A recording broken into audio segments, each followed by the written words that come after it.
All right, welcome back, guys. I'm here with a friend of the pod, Ben Jacobs. Ben, welcome back. It's been a few weeks, but we've spoken about ownership changes with you. We've spoken about player changes with you. I didn't really expect us to be having this conversation this early in the Boehly era, but here we are. We're now about to talk about a manager change. But before we get into that, how are you doing? Yeah, really good. It never stops at Chelsea, does it? The window slams shut, and we think that that's the chaos over, and then just days later, there's more drama. Yeah, there's drama always, chaos with Chelsea. But let's get into it. I know you've been covering Chelsea for the last pretty much the whole year at this point. So, like I said, we spoke about ownership, players, but now let's talk about a managerial change. So, Todd Boehly, Clear Lake Group come in towards the end of May, early part of June. Was there, from your sources or from what you've heard, always a feeling that this change would be made at some point? Was this expedited or something that came about over the course of the summer with additional responsibilities for Tuchel? And then I know a lot of people have reported, including yourself, that performances and results weren't part of it. But we've seen some shaky results for Chelsea, so I'm sure that may have played into the decision and how soon it was taken. Yeah, I think so. The results alone didn't contribute to the sacking in the sense that the ownership group didn't look at Leeds United, Southampton, and Dinamo Zagreb and say, that's three too many. We're going to make a change. But it presented them with an opportunity perhaps earlier than they had anticipated. And naturally, Thomas Tuchel had the timescale in his control if he was winning week in, week out. And therefore, the ownership group probably did use the results as a means of escalating the situation and making the change. So from a PR point of view, they're talking about this 100 days of assessment of the business. And because Todd Boehly is so hands-on and as interim sporting director is at Cobham and is able to talk to staff and players directly, he's got a much bigger sense of the full picture at Chelsea. And then in terms of Thomas Tuchel, he had a very different relationship with Tuchel to Roman Abramovich, because Abramovich was a distant owner. He left Tuchel to it. He had Marina and Bruce Buck in the middle, whereas Todd Boehly is essentially dealing with Thomas Tuchel more as interim sporting director. But it's a strange power dynamic because he's also the minority owner. And then with Boehly Eghbali representing the majority stakeholder, Thomas Tuchel was in a very difficult position because they're not only having a dynamic between manager and sporting director, and usually the manager wins that battle if they go head to head because they can escalate it to the board if they need to. But in this case, Todd Boehly is the voice of the board and of the sporting director. And that means that Thomas Tuchel had the authority and the expertise, but not ultimately the final say in the long term over his own future. And the truth is, they fell out almost from day one. And I think that the new ownership group came in trying to respect a transitional period, whilst at the same time making sure that they assess very thoroughly everything at the football club, because they weren't able to do much due diligence in the build-up due to the speed and atypical nature of the sale. So then they came in, and I think they realized very quickly with Thomas Tuchel that he is a hugely talented coach, but not necessarily the right fit within the structure. So then when they're looking at getting rid of Tuchel, they're thinking about all the other changes that are still going to happen.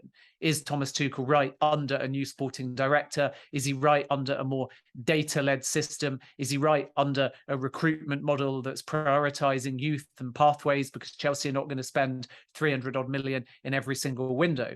And that's where the fallouts began, because the ownership group wanted to know everything, not only to micromanage, but because they're brand new at the club and they're going to be heavily reliant on data. And I think that Thomas Tuchel is much more gut instinct orientated.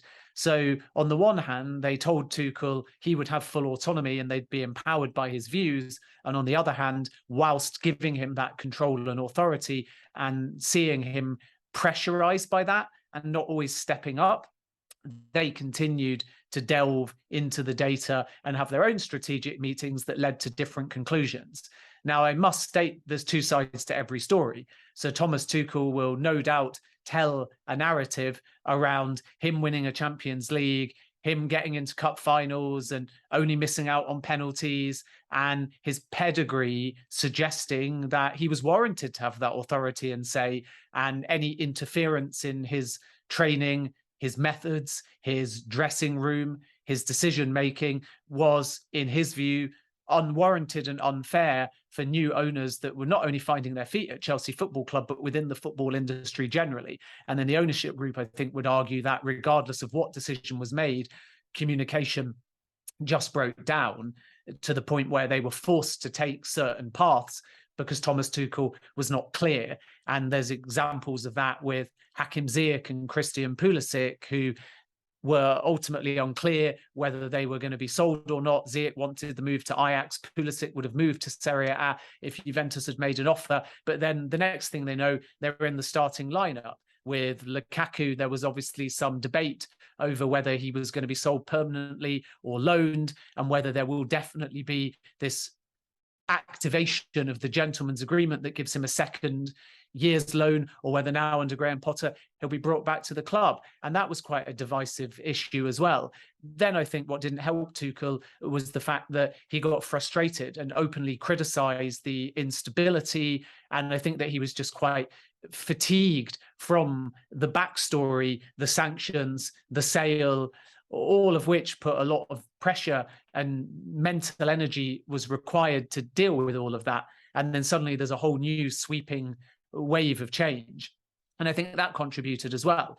And it also doesn't help when you have the volume of outgoings either, because there's been periods during pre-season before Alonso departed where his head wasn't right, before Lukaku departed, even though that was very early in the window, where his head wasn't right. And even Azpilicueta as captain, he stayed, and Todd Boehly was a big part of that.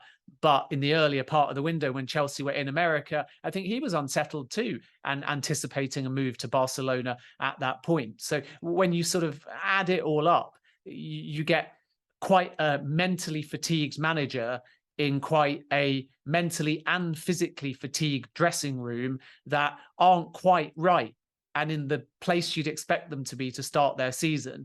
Then you have the 4-0 loss to Arsenal, and the result shouldn't mean anything, but Tuchel is critical. And I think the ownership group are of the mindset, why be critical when you're a part of the process? You've got more control than any Chelsea manager has ever had. And yet there you are bemoaning the situation when you know perfectly well that there's going to be a record club spend still to come. And then from there onwards, lots of different things happened. Tuchel will argue that the ownership group displayed a lack of football knowledge. There's that now infamous story doing the rounds that they pinned up a 4-4-3 formation without realizing that there was an extra man in it. That's being denied, by the way, by the football club. But Thomas Tuchel may well continue to fuel that type of story as evidence that he was the football expert and his system was being interfered with. And then on the flip side, you have Boehly and the rest of the new American-led ownership group kind of intimating that every time they went to Thomas Tuchel, whether it was over Ronaldo, whether it was over Jules Koundé, whether it was on deadline day, he either delegated and got his agent to take meetings, or he just didn't communicate and pick up calls enough or participate actively in the WhatsApp group. And if he's empowered and is the final decision maker, as the ownership group promised him to begin with, then you would argue from the ownership group's perspective that Tuchel has to respond. And if he's busy doing other things, then there becomes a delay and there becomes a friction. So I think all of that added up. And then probably the final thing to just note is that Tuchel's belief was perhaps that a new contract was close, which is paradoxical in his thinking, because he feared getting the sack quite early as well, because he could probably see the news coming, even though he was maybe shocked about when it was delivered. I think in pre-season he was paranoid that he was going to be replaced, but his belief through sources close to him is also that he thought a new contract was coming. And why? Because there was a move at the football club to secure everybody of note, i.e. Reece James, soon to be Mason Mount, and of course, Thomas Tuchel. And then Todd Boehly came to Tuchel and said, no, this is only formative. We're not going to move this on until the window shuts, and then we'll see where we're at. And I think that Tuchel was very disappointed by that as well, because he saw it as a sign, even if he was still shocked by the manner in which he was sacked. That if Reece James is getting compensated, if record spend is happening, if Mason Mount has started his talks, if Mendy has began his talks, then things are being built around the manager. But where is the loyalty in the manager? And whereas he felt it might come, and soon, Boehly and the ownership group were clear that they were not going to progress those contract talks any further at the point in time when Tuchel wanted escalation. And why did he want escalation? Well, only he can say, but my reading of it is he wanted escalation because he wanted the contract to show that his job was safe and that the club were loyal. And he never got that. And then, of course, weeks later, he was sacked. So I think there's a variety of different factors, but it doesn't have a great deal to do with the 3 losses, other than if Tuchel had won every game, even if the ownership group didn't like him as manager, they would have had no choice but to continue with his services. Yeah, listening to you, Ben, it just sounds like, I mean, it's been a chaotic year for Chelsea as a club, right? But it just sounds like since the ownership change, it has been some chaos, some disruption, some issue going on in the background, and we haven't been, obviously from the outside looking in, we haven't been able to notice it that much. But I think when I think back to Tuchel and his time at PSG, there was a famous quote that came out, and he said, "I just want to be a coach. I just want to focus on what happens on the pitch." And it seems like, throughout this year, he's had to do other things. He's had to take his focus off of the pitch and be the face of the club in terms of the media with the Abramovich issue, and then with the Boehly issue coming in. We've never actually heard from these owners, and we never will. But Tuchel ended up being the face of it, and obviously, like you said, mental fatigue, physical fatigue, even going on vacation and still having to answer some of these questions, like you were saying, for Boehly and the group, doesn't help. So, and you could see that in his last few weeks with the club, there was just something missing. I know we had the Tottenham game, and he had that brilliant run down the pitch, but there's just something didn't feel right, and we could always see that on the pitch. The other thing you mentioned about Alonso, it's funny you say that, because when we met him, Jackie and I were in Charlotte during the preseason tour. We got to talk to him after the game, and we said, "Hey, how do you feel about the result? A tough loss, even though it's preseason. Losing on penalties is never good." And his response was a little kind of like, just whatever. It's preseason. It's a training game. And that made us feel like his mind wasn't fully there, and maybe that was something that was spreading within the squad, with players that were not happy with the time and everything. So definitely some issues that even we could notice early on. It's obviously sad as a fan to see Tuchel leave, because we loved him. He brought us success. He brought us back closer to the club, in the sense that Lampard was a legend. He was let go. Anyone following him had a tough task ahead of them. But Tuchel filled those boots pretty well, and it's sad to see him go. But again, with any ownership group we've seen in the Premier League in sport, they always want to bring in their man, and in this case, Graham Potter is their man. From your sources, from what you've heard, how early were these talks in terms with Graham Potter? Was it in and around when Cucurella was being discussed with Brighton? I know Todd Boehly met with Paul Barber, who's the CEO of Brighton, as well as at a dinner or an executive meeting for Premier League. Was that something that was discussed, or they just along the way were identifying potential replacements, and Potter was someone they thought would be a good fit for the model overall? Well, I think there's 2 parts to this. So the approach for Potter only came after Thomas Tuchel was sacked, and that wasn't only out of respect for Tuchel, but also Brighton. And the reason why Boehly was so keen to follow formal process is because he's developed a strong relationship with, as you say, Paul Barber, the CEO at Brighton. And that definitely led to a speedy resolution of landing Potter. And as I reported a few days ago, there was a verbal agreement late in the evening. Potter said his goodbyes. The fact that he also has a release clause is easier too, because much like a footballer with a release clause, if you pay it, then there's really nothing the club the manager's at can do to stop their boss leaving if he so wishes. And Graham Potter has been waiting for the right role. He turned down Spurs. At that point, they didn't have Champions League football.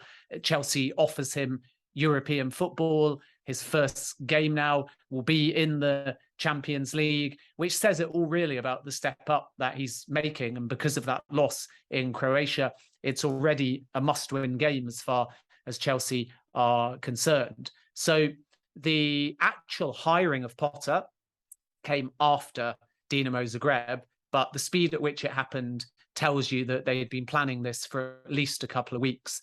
And my understanding is that the frustration after America, and particularly that Arsenal loss, catalyzed the whole process. And then privately, Chelsea were looking at options, in particular names that could work with a soon-to-be appointed sporting director. And this is normal because they're inheriting things from the old regime, including Thomas Tuchel, but they know that they're going to appoint a sporting director, very possibly a technical director. And there's been a raft of changes at board level. They're going to be more data-led. They're going to be more like Liverpool in their recruitment model. So even though ideally you would have a manager for continuity and a few others at the club that have left that they probably would have wanted to hang on to, and then you build the team around it, in a weird way, it can actually be quite helpful to have a blank slate. And that will breed instability and to some extent fury from the fan base in the short term because of how popular Thomas Tuchel was. But when you've got that blank slate, you're not constrained. You're not having to think about who is going to be right for Thomas Tuchel or who can we add when we've already got people in these roles. Whereas now every single hire is a new ownership hire. And they've made so many that they've almost taken on instant and full accountability. And some may argue that it's too fast, too soon, and only time will tell. But now they've wrestled everything away from the old regime in a matter of months. So if it doesn't work on the football field, Potter is their hire. If it doesn't work at a strategic or a business level, the new board is their hire. If the recruitment model and the data-led decisions don't work, they're all their hires. If the marketing doesn't work, they've just brought in, or are about to anyway, sort of director of marketing. And therefore, every aspect of the football club now is very much theirs in a very short space of time. And then in terms of how they learned about Potter, it was a mixture really of due diligence coupled with that growing feeling that Thomas Tuchel might go imminently. And that wasn't down to one moment. It was sort of a niggly fear that as his elevated responsibility shows him not to be the right fit, coupled with the rant in pre-season, coupled with the frustrating transfer window in the earlier part, there started to be this tag over Tuchel as only a coach. And that's not what the ownership group wanted. But they then said, let's wait. Let's watch the first few games of the season, because there was still that respect for him as a coach. Then, of course, Boehly had more time to start talking to players. My understanding, by the way, is that the players were hugely complimentary of Thomas Tuchel. So there was by no means a revolt in the dressing room. But Lukaku did a kind of exit interview of sorts, nothing formal, but he got to have his say to Todd Boehly. And that, again, is the byproduct of Boehly not being Abramovich, not being only an owner. He's sporting director. So if he's helping to negotiate Lukaku's exit, there will be talks with Romelu Lukaku, and Thomas Tuchel will have come up. And it's the same with Azpilicueta. It's the same for the new signings. So Boehly had more knowledge than anybody, really, certainly on the ownership group, of Thomas Tuchel and his dressing room. And then Boehly Eghbali, as I said right from day one, I think everyone reacted when they thought Boehly was leading a bid. And then they were like, hang on a minute, it's Clearlake Capital. They're the majority owner and they're an investment firm. And everyone went nuts. And I remember reporting that that was always the plan and that Boehly Eghbali would be hands-on. And a lot of Chelsea fans at the time said, no, that's just PR. They're an investment firm. They'll be looking to flip the clubs. And I said, well, they're there for a guaranteed minimum of 10 years. Boehly is a football fan. And he, again, has proven to be Boehly's right-hand man, or really equal, to be honest, because let's not forget he represents the majority shareholder of the football club. And those two are very aware of what's going on in Cobham. And as soon as I think results turned, really by the middle of August at the latest, around the time that this Cucurella transfer happened, the ownership group were talking to Cucurella, they were talking to Paul Barber, and they were well informed about Graham Potter and his reputation. And they were well aware from their advisors and the old regime that he was a hot property, that Spurs had looked at him, that he'd had some European football from his time in Sweden, that he was very good with young players, that he's a people person. He's tactically astute, and the formations that he plays not too dissimilar at large to Chelsea. He plays with a back three as well, and 3-4-3 is one of his favoured formations. So when you kind of add that up, you see the fit. And because he's young and because he's got potential and because they didn't feel that he would be divisive on a personal level away from the football side of things, they really felt early on that he would be able to make the step up and handle this dressing room. And obviously the input of Barber was one thing. Make no mistake, Barber's not there at a Premier League event where Boehly then has a dinner after it saying, if you like my manager, these are his best qualities. They very much picked up those conversations a little bit later, but it was an opportunity just to find out what the dynamic was like. And then obviously when Cucurella signed, you get another perspective.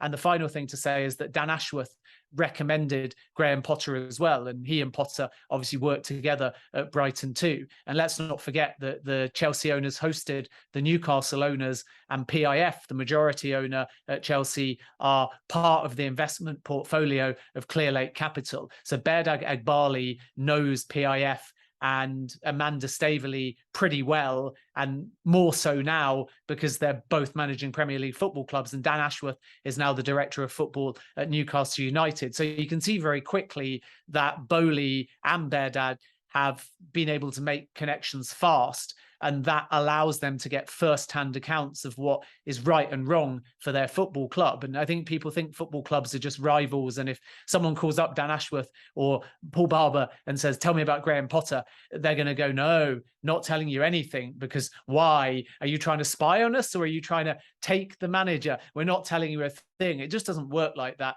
It's very much keep your enemies closer. And I think that is, again, a change of approach between a Glazer owner, an Abramovich owner, and even one or two others, like maybe Daniel Levy at Spurs. They keep their distance. They're quite stoic, they're quite businesslike. But I think with the more hands-on owners, Amanda Staveley at Newcastle, Todd Boehly at Chelsea, because they relish the day-to-day and really get their hands dirty, they're interacting with their peers at other clubs a lot more. And Sue Whelan's another example of that at my club, Leicester City. And as a result, they meet not just professionally, but personally. They bounce ideas off each other. They look at collaborative approaches that benefit the clubs and the Premier League at large. So you suddenly have this dynamic now where a lot of clubs that fans perceive to be rivals are starting to work together. And that's part of the new approach and strategy of Todd Boehly as well. And that then allowed him to get pretty easy access to Graham Potter, which ultimately catalyzed a very speedy appointment because he was the number one choice. Yeah, and it was reported right away that Potter was the number one choice, and it all kind of makes sense now because you saw the PIF group. I believe it was at the Leicester game a couple of weeks ago, and the feeling was, oh, they're just doing relationship building, like you're saying, but there was a little bit more there. We've also seen Seth Ruby, who's an intermediary who was at the game last week against West Ham. So, like you said, Boehly and Eghbali are building their contacts and their relationships. And just to add to the Clear Lake point, I saw Jose Feliciano, who's another partner in the Clear Lake group, at the women's game in Portland, and he was there interacting with Emma Hayes. So Clear Lake is fully involved and heavily part of everything that happens on and off the pitch. So for any fans that are wondering why Eghbali or any of these other guys are involved, they're there, like you said, for a 10-year commitment, and they want to make this a success as much as possible. Ben, you mentioned with Potter playing a back three, so we're going to see similar players, at least in the defensive area. There's one question I have about the transfers before we go into maybe some of the attacking players that may change. Aubameyang. This was believed to be a Tuchel kind of transfer. He requested it, or he at least pushed for it. They worked together at Dortmund. He comes in on deadline day. Less than a week later, 60 minutes after Aubameyang's debut, Tuchel's gone. What have you heard about the thinking behind this transfer? And at that point, if they really wanted Ronaldo, why not just go for him? Because I believe by deadline day, they knew within a week or a couple of weeks Tuchel wasn't going to be there. So why still bring in an Aubameyang? Yeah, it's an interesting one, isn't it? And you're so close to the end of the window that if the realization from the early part of the season is that Chelsea need goals and Aubameyang is right there and has played in the Premier League before and been prolific during his Arsenal days, then you agree with Tuchel and you move for the player, even if you know that Thomas Tuchel might not last. And to some extent, you back the manager and at that point don't reveal to Aubameyang that you're considering changing the manager. And of course, they're not going to intimate that he might be playing under a new manager. First of all, because they may not have 100% made up their mind at that point. But the second thing to note is just as soon as the player gets any uncertainty about instability and change, they could have ended up with no striker. So they almost had to just follow through on that. And as I told you right at the top too, people may look at this now as Aubameyang arriving a few days later, Tuchel being sacked, and always the plan. And the decision to get rid of Tuchel probably was bubbling for a number of weeks, but the actual timing of it was not, in my opinion, and having spoken to sources, meant to quite be this immediate. And if Chelsea had won comfortably at Dinamo Zagreb, they could have easily left it a month or two and just seen how things went on the football field without a window being open, and then maybe look to make a change if things weren't working towards the break before the World Cup. So I don't think the intent in seeing Aubameyang sign was to know 100% that just days later Tuchel would go. I think that was a very last minute decision that just capped off the line of thinking that they were going to get rid of Tuchel sooner rather than later. And then from Aubameyang's point of view, the ownership group were very quick to call him and reassure him that he is still part of the plans. And let's see how Graham Potter deploys him. Aubameyang, like anybody else, is now just part of the new manager's thinking. It's up to Graham Potter who he plays and how, but certainly a good player to have at the football club because he's an instant source of goals, and that's exactly what Chelsea need at the moment. So I think that it's lucky in many ways, because if there was any possibility that the ownership group either chose to or felt they had to get rid of Thomas Tuchel earlier, even though I think it would have been crazy to act during the window with only a few days left, then at that point, they may not have got Aubameyang, they may not have got Zakaria, they may not have got any other players either that they signed late in the window, because every single player's looking at the same thing from the outside in and saying, yikes, you've only been at the club for 3 months and there's been this huge upheaval. So I think that that's the blessing in disguise, really, not so much for Aubameyang, who may well be very disappointed because he probably made the decision to join based upon Thomas Tuchel. He only signed for Barcelona in January, and Xavi said he wanted to keep the player. So he was quite happy to stay at the Camp Nou, but there was Thomas Tuchel saying, come and join up with me again. And then just a couple of days later, Thomas Tuchel's gone, and now he has to kind of earn his worth under Graham Potter. So not ideal from Aubameyang's perspective, but by the same token, it could end up being a blessing in disguise. And then the line of thinking over Aubameyang is really interesting, because Thomas Tuchel started the window saying that he didn't want an out-and-out number 9. And Chelsea were obviously looking at Sterling and got him, looking at Rafinha and got him, to the point of an agreement, only to find that he wanted to join Barcelona. So they couldn't have done much more with either player. The Sterling deal got done, the Rafinha fee got agreed, but those were the two that they wanted. And then as a consequence, Chelsea turned down the opportunity to enter the race for Gabriel Jesus, and they bid late for Richarlison as well, but it was always clear that he was going to go to Spurs. And then I think that during pre-season and the early part of the season, Thomas Tuchel's line of thinking changed, and he realised that he did just need an out-and-out source of goals and didn't want to rely only on Armando Broja to come off the bench and add to his ideal starting 11. And that's where he turns to somebody that he trusts. So then Aubameyang gets started, and then I think the window got so close to ending that everyone just wanted to follow through on that signing. With Ronaldo and the ownership group, it's important to note that their intrigue was, yes, based upon his numbers, but also what he would do to the brand.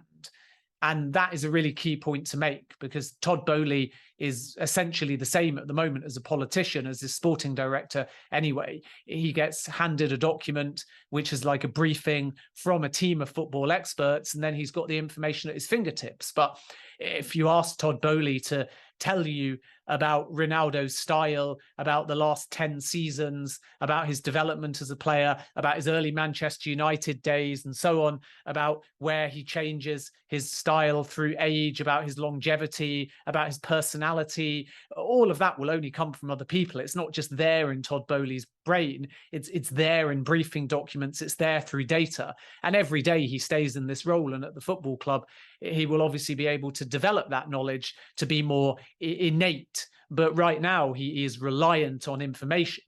So when people sort of say Thomas Boehly desperately wants Frankie de Jong, Thomas Boehly desperately wants Cristiano Ronaldo, it's more that the data and the experts that Boehly trusts are telling him that that is the right choice for the football club, either on a football level or a business level. And then Boehly brings that information to the table and tries and gets a deal done. So then why didn't they just go back for Ronaldo late in the window? One, because I don't think they wanted to undermine Tuchel. Two, because at that point they won't have had any clue as to whether Graham Potter wanted Ronaldo. And three, because there was still no indication that Manchester United would have sanctioned the deal to Chelsea. So Ronaldo wanted Chelsea earlier in the window. By the way, Manchester United looked at Pulisic and Chelsea intimated they didn't want to loan him to a rival. So then Manchester United could have easily said the same thing. We're not going to loan or sell Cristiano Ronaldo to a direct domestic rival. So we don't know that part of the puzzle as to whether it was even feasible to get Ronaldo. But what we do know is that Tuchel said very clearly no and thought that was the end of the matter. And 6 or 7 times Boehly came back to Tuchel and said, but why not Ronaldo? But why not Ronaldo? And that caused a lot of friction between the two as well. So if Boehly wanted to show that he was kind of maverick, which would have been ironic because they thought Tuchel was maverick, and that's partly why they got rid of him. But if Boehly wanted to put his foot down, of course he could have just gone to Mendes and said, get me Ronaldo, and then Ronaldo would have had to try and persuade Manchester United through Mendes to allow him to make that move. And only then would we have known the answer as to whether it was possible or not. But I think that Boehly was still very conscious, even if Tuchel was potentially under threat, that if he was to take control of that particular transfer and allow Ronaldo to come to Chelsea against his manager's wishes, then that could have been detrimental in getting Graham Potter, because Potter will have known that, he'll have heard that, and it puts a different complexion onto the football club that Graham Potter walks into if he fears that Todd Boehly is actually going to make those final decisions. And I think the last thing that Boehly wants is to be seen as the owner, the decision maker, the operational controller, the interim sporting director, and to some extent, if he's picking players, the de facto head coach. Because that not only is that not part of who his personality is, he's much more a delegator, he's much more amicable and amenable than maybe certain fans think he is at this point, because he'll have a reputation now as being quite cutthroat. But this is very atypical for Boehly, and you only have to look at the LA Dodgers and the longevity of their staff there to see that. So I think that's also why he didn't want to be seen to step over the line in the case of Ronaldo. He said to his manager, you'll get the final say. His manager, even if he was soon to be outgoing, said no. And although Boehly pushed it as hard as he could and created friction in doing so, when Tuchel kept saying no, eventually Boehly gave up and then turned his attention to a player that Thomas Tuchel and Aubameyang had said yes to. Yeah, and that's fair. I think a lot of the fans are questioning the Aubameyang transfer, but I think your explanation makes sense. And long term, I think with Potter, it's like you said, a decision that he knows Boehly won't step over him if he says no or isn't in favor of something. A couple of questions before we wrap it up, Ben. So we now look at a clean slate for all the players, even though we know there's going to be a back three, and we can almost guess who those three may be. Cucurella obviously has worked with Potter before, so he may know what to expect. But some of the attacking players, a lot of fans have been asking for a change. Mason Mount hasn't really performed this season. Kai Havertz only 1 goal. Ziyech was underwhelming, I would say, against Zagreb. So a lot of players have a new chance. Who do you think, maybe a Pulisic, Ziyech, may get an opportunity to shine again and solidify a spot in this new system 3-4-3, like you mentioned? But I also know he plays a 3-5-2. So your thoughts on that, and then I have another question about what I've heard about a sporting director. So let's talk about the players first. Yeah, I mean, Potter can play the 3-5-2. He can play Chelsea's current formation. He can play a 3-4-3. He can play a 4-3-2-1 or a 4-2-3-1. And all of those have kind of been trialed in different ways at Brighton over the course of the last 12 months or so. So that's very reassuring to Chelsea fans, I think, because he comes in with a reasonably similar mentality to Thomas Tuchel. Potter loves to press as well. The main difference, and this is going to be interesting to me, is that Brighton naturally had less of the ball than Chelsea and sat deep and didn't have to boss a lot of games. And then when they got on the ball, regardless of what formation they played in, they were very direct, they were very fast, whereas Chelsea play intricate movements around the box. And sometimes that works, sometimes that can be quite frustrating. And I'm going to be really interested to see what changes, because my perception of Chelsea this season is that they have a lot of the ball, but in non-threatening areas. And you look at Wesley Fofana, for example, at Leicester, he'd have never got that far forwards regularly. And in his first few Chelsea games, he's been able to amble up to the halfway line and get into quite advanced positions. And then you've got Reece James, the predominant source of creativity, and the right has been better than the left for Chelsea so far this season. Although obviously with Cucurella and Chilwell, they have both contributed as well. But I'm always really impressed with Chelsea's balance on the right-hand side, whereas on the left, I think that Cucurella has added something. And obviously Ben Chilwell counts as adding something, but he's come off the bench and done that particularly against West Ham United. So what I like about Chelsea is that right-sided balance. But what I don't like about Chelsea is that as soon as they get it into the final third, it's like they stop that swift movement forwards and that change of direction, and they turn into a short passing, very intricate team that perhaps are trying a bit too much to walk the ball into the back of the net. And that's why with Aubameyang, maybe they've got a bit more of a focal point. That's why I'd like to see more game time from Broja as well. But regardless of what Chelsea do and who does it, they just need to be more direct, more progressive and faster with speed of movement and speed of thought, especially in central areas and wide areas, as I've already said. I love the energy that they come forwards with and sometimes the directness, but we've not really seen a final ball this season. And in central areas, when players have cut inside or have floated into that number 10 or gone box to box as a number 8 or even been in a false 9 position and the wide forwards, they've just not got going. So Potter, I think, will give everyone a fair chance. And I don't think that's just the attackers. I think that he'll look at Kepa and Mendy. I think he will have a good look at Conor Gallagher and decide on his game time comparative to some of the more senior players. I think that when he's fit again, Kante will have a role to play. He's a very Potter-like player. And then when we look at the attackers, I just expect less chopping and changing. So I think that Potter will have faith to develop and improve the players that he inherits, at least between now and January. And whereas Tuchel, particularly in those last 50 games of his 100, would be a bit inconsistent. You know, Ziyech wants to leave the club, he starts. Pulisic is unhappy, he starts. Gallagher's future is up in the air. He starts and gets sent off, comes back from suspension, back into the side again and gets given a second opportunity. Kante and Jorginho, future up in the air. They both began the season. So these are the kind of things that infuriate dressing rooms, because what Tuchel did is he held 2 different meetings. One for the players he thought was committed or put their hand up and said they are committed, and then a secondary meeting for the players that might be outgoing or wanted their future resolved. And then some of the players in meeting A were not part of the squad or were not selected, and some of the players in meeting B were. So he's actually creating a physical division by almost saying, you're my A-list meeting and you're my B-list meeting, but then he's taking players from that B meeting and starting them ahead of players in the A meeting, which makes the commitment of those in the A meeting feel a little bit odd, because those players are kind of wondering exactly where they are in the pecking order. With Potter, I think you'll get more stability of selection, and the fact that he comes from a smaller club and squad and is used to picking a starting 11 with more consistency will be continued at Chelsea.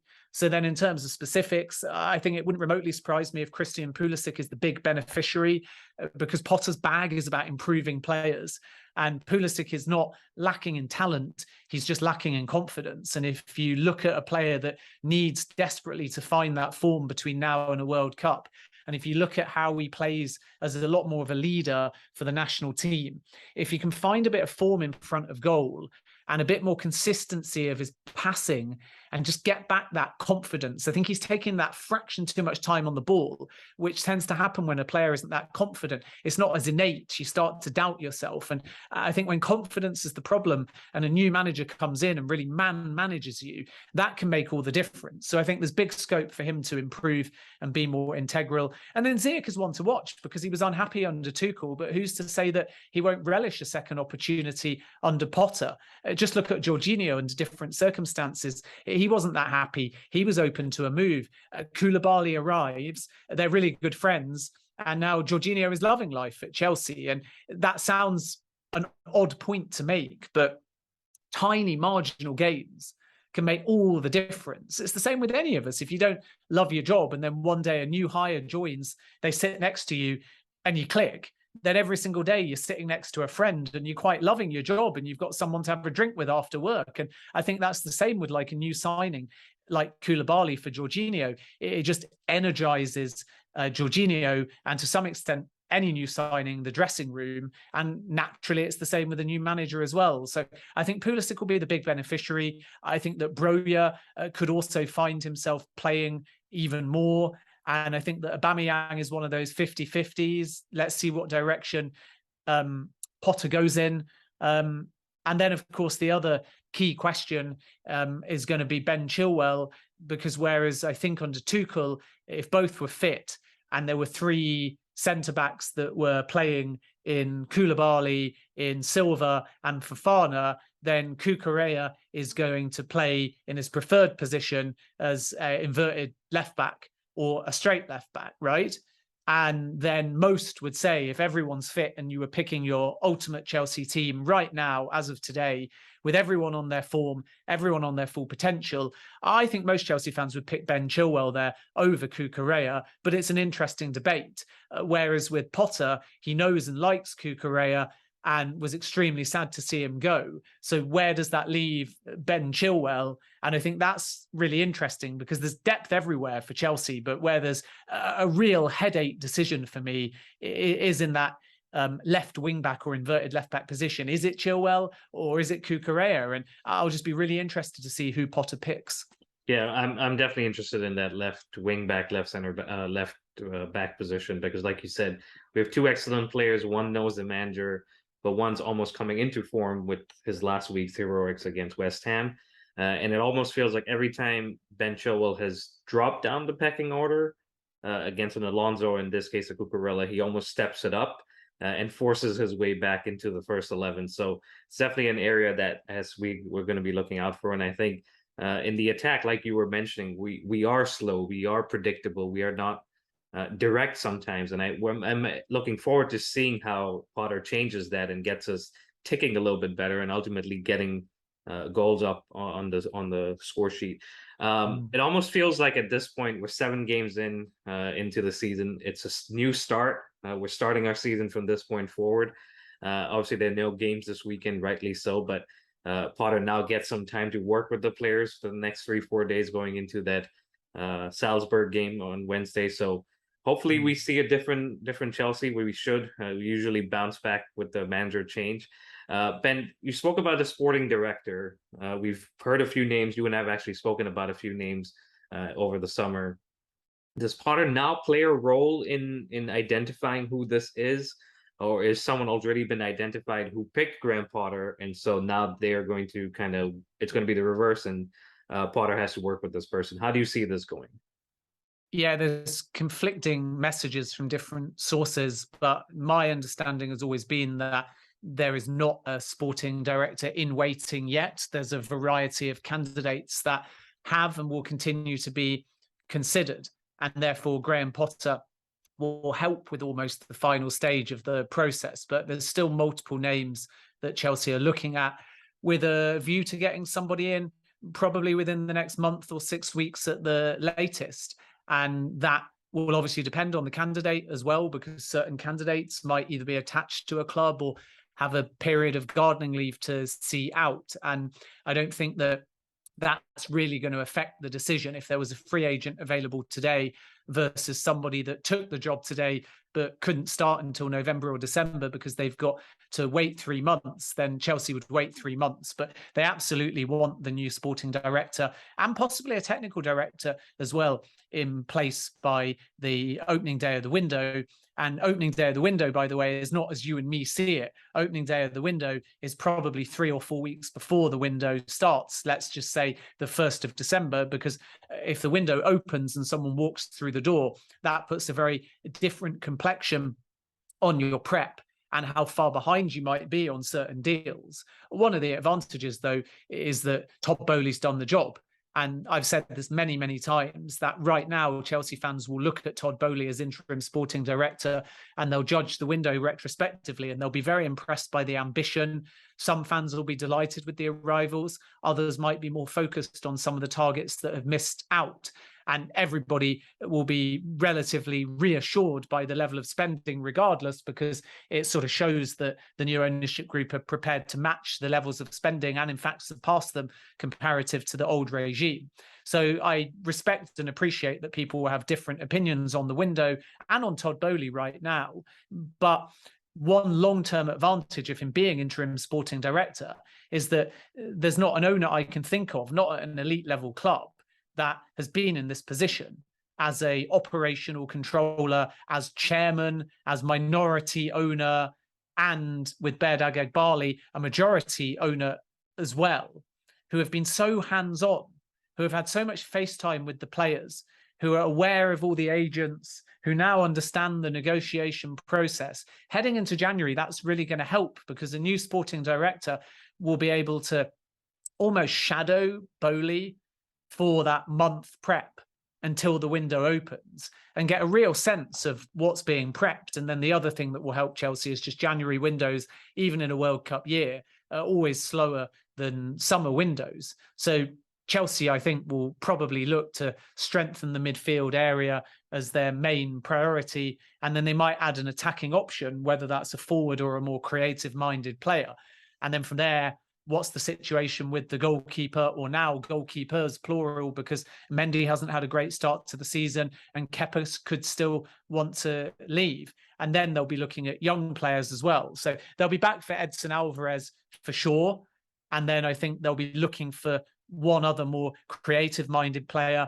And then naturally people, because of Potter's arrival, will be saying, what about Caicedo? What about McAllister? And so on. And let's wait and see what Potter wants and what Chelsea have got cooking. But I think that with the sporting director, they've not made a final decision yet. And the main reason for that is because they really, really wanted Michael Edwards. He was their final decision. And they made Edwards an exceptional offer. And from what I'm told, Edwards was blown away by the project. He was really, really excited by it. And they effectively made him an offer that they thought he couldn't refuse. They didn't just try and get him. They repeatedly went back and held multiple conversations and they courted him. But they've still been told the same answer, which is that he is not available in the short or the medium term. And he's been very, very firm. And even though some Chelsea sources are still talking about them keeping in contact with Edwards and making sure that he stays on their radar, I think the Chelsea ownership group want a sporting director in ASAP because they don't want to go through another window like this. And they want to make sure that they don't put strain on Potter because they will have learned some lessons from the last kind of 3 months with Thomas Tuchel. So at the moment, that rules Edwards out. But I think we have to call it a 99% ruled out, not 100% ruled out, because they still very much respect him. So then you're left with Paul Mitchell, who's at Monaco at the moment. He is on the Monaco board, but there's big changes at Monaco. And make no mistake, Mitchell wants the job. He was touted as a possible Chelsea technical director in April, and he's really, really keen.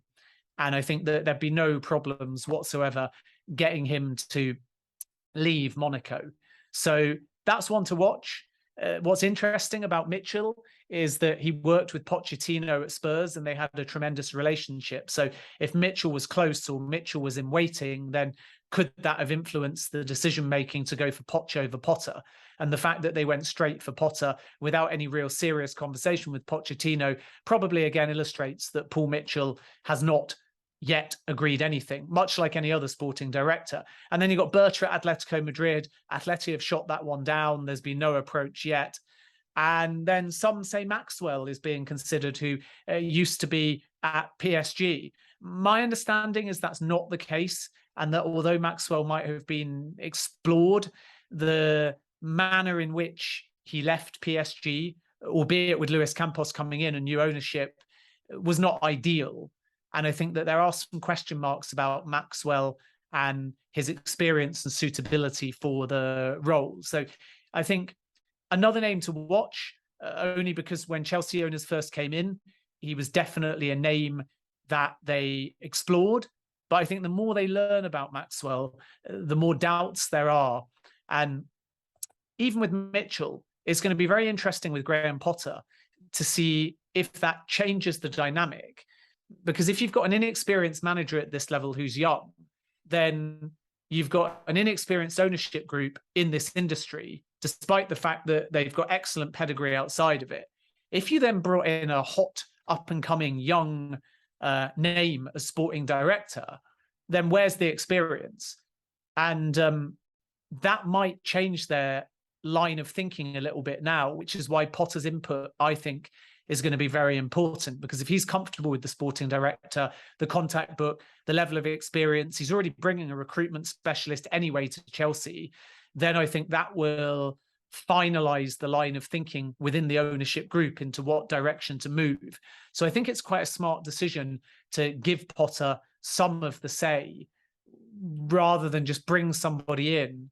And probably the final thing to say is that now they've gone for Potter, even though it's purely hypothetical.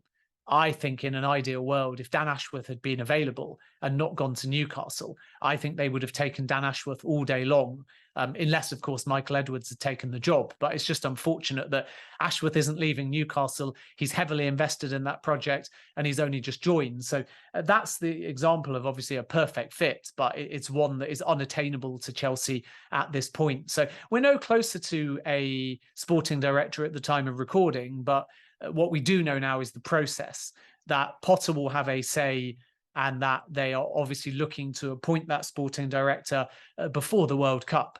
And the before the World Cup part is new because before they sacked Thomas Tuchel, they were actually saying in the month of September they would like to have a sporting director. And now Potter's come in. I think they're just going to take a breath. And, if they sign someone that's available now and is a free agent, they can obviously start in the month of September. But if they have to wait for the right candidate, as long as they're there by the January window, that's exactly what the football club will do. Yeah, it sounds like there's still a lot of pieces of the puzzle that need to be put in place, but the Boehly era has started similarly with the kind of chaos that we came to expect with Roman. Obviously, a lot more involvement from the owner or the minority owner in this case.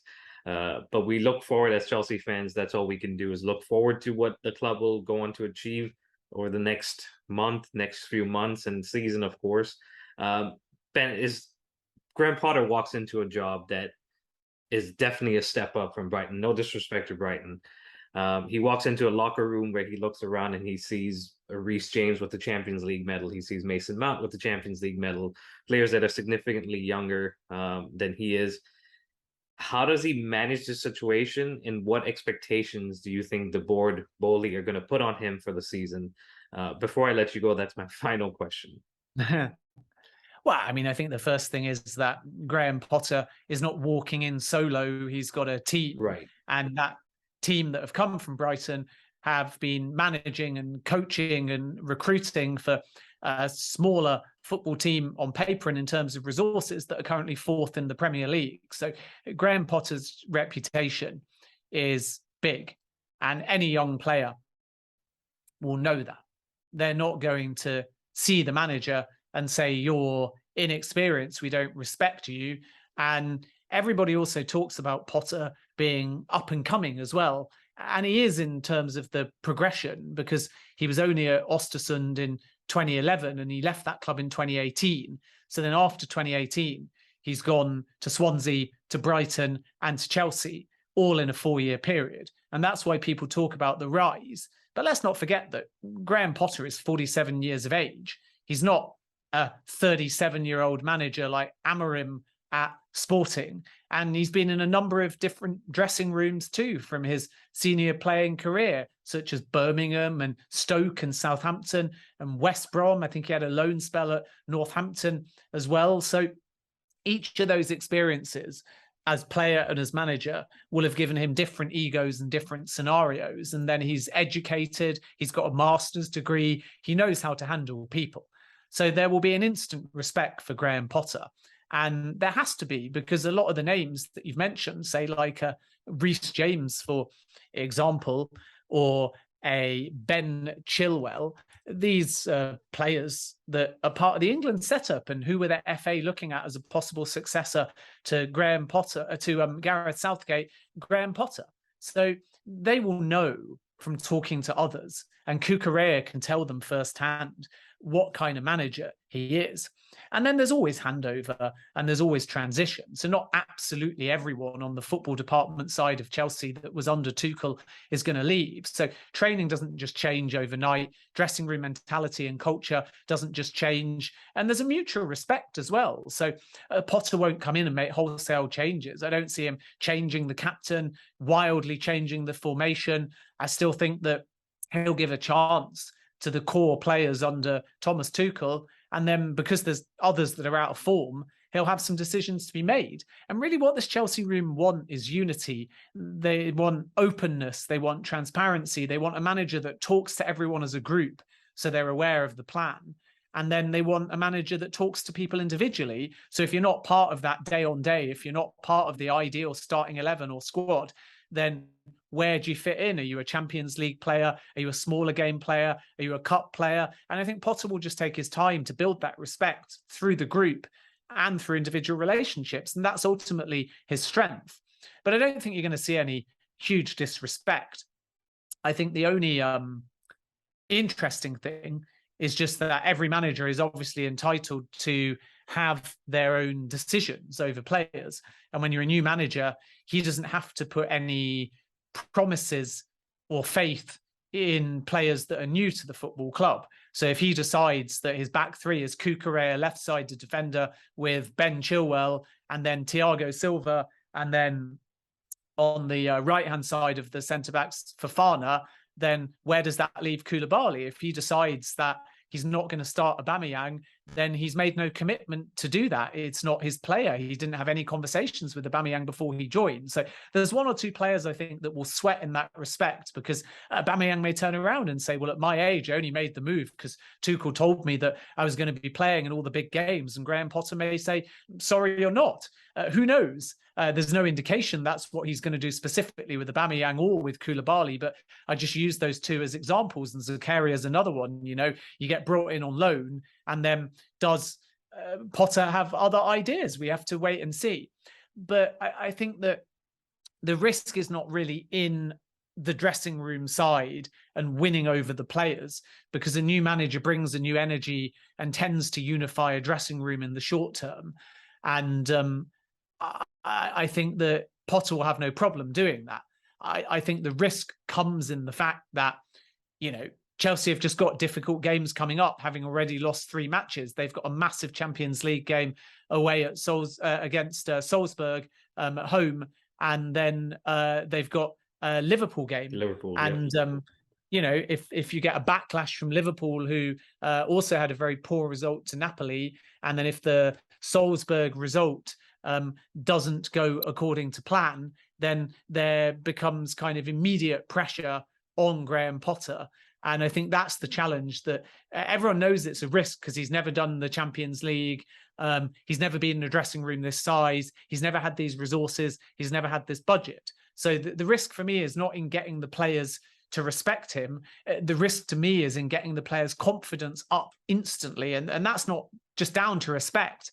That's also down to circumstance. So if Salzburg and Liverpool goes against Chelsea, then you suddenly start to kind of look at outside pressure and fan base frustration.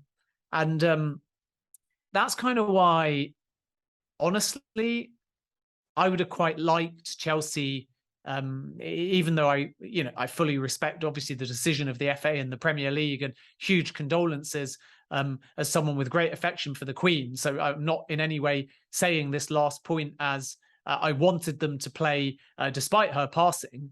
Quite the opposite. As much as I empathise with fans that are disappointed, I am all for showing respect to the Queen through this unified form of postponement.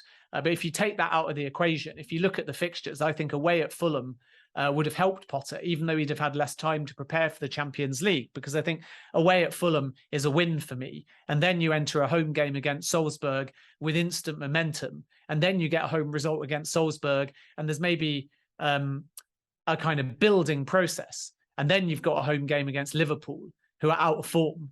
And you suddenly think, okay, things could move in the direction.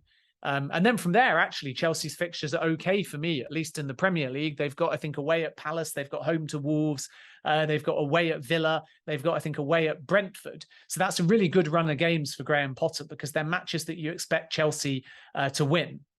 But now it's like he's waiting and he's waiting and he's waiting. And on the one hand, that's more time with his squad. But on the other hand, his first debut is Champions League, and it's at home at Stamford Bridge.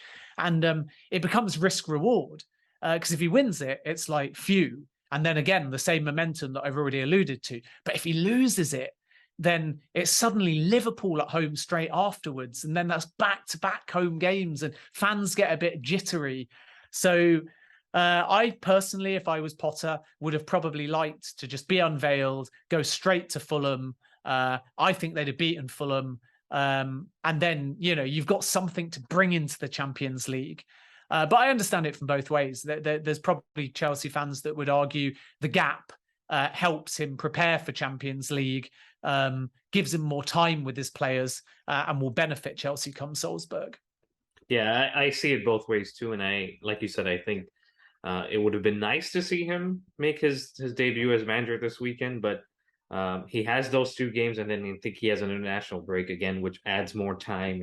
And if you, like you said, if those 2 games go south, then you're sitting with your decisions and thinking about what could have been done differently for a couple of days, and that obviously adds to it. But again, if you leave off on a high and go into the international break, you come back and you're looking forward to being back and doing the things. So gives him time either way, before and after he makes his debut. And then obviously going into the World Cup, he has more time to assess the squad and the players and some of the strengths and weaknesses while they're away on international duty. So it's definitely an interesting time coming up for Chelsea. Like I said, to me, it almost feels like a restart, and we go again starting on, I believe, Wednesday it is, against Salzburg, and then Liverpool, like you were saying. So we start again, we go again. Not a lot of damage has been done. We still sit, I believe, 6th or 7th in the table, 5 points off the top. So things can change. And like I was saying, as a Chelsea fan that's seen this happen for 20 plus years, we almost seem to thrive off of the chaos and the drama and all of the issues that come up with the managerial change, with player changes, and more recently with ownership changes. Ben, I'd like to thank you so much for your time.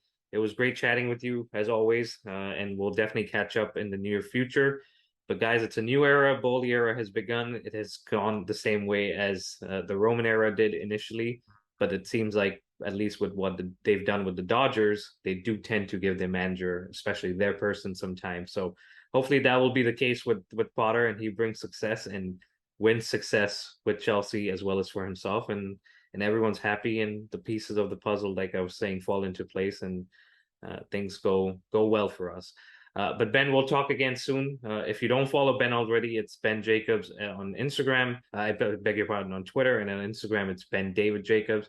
And there's a lot of detail. If you haven't read the article that he's put out for CBS Sports, definitely go check it out. Ben, we appreciate the detail. We appreciate your friendship, and we'll be in touch. But until then, stay safe and up the Chels.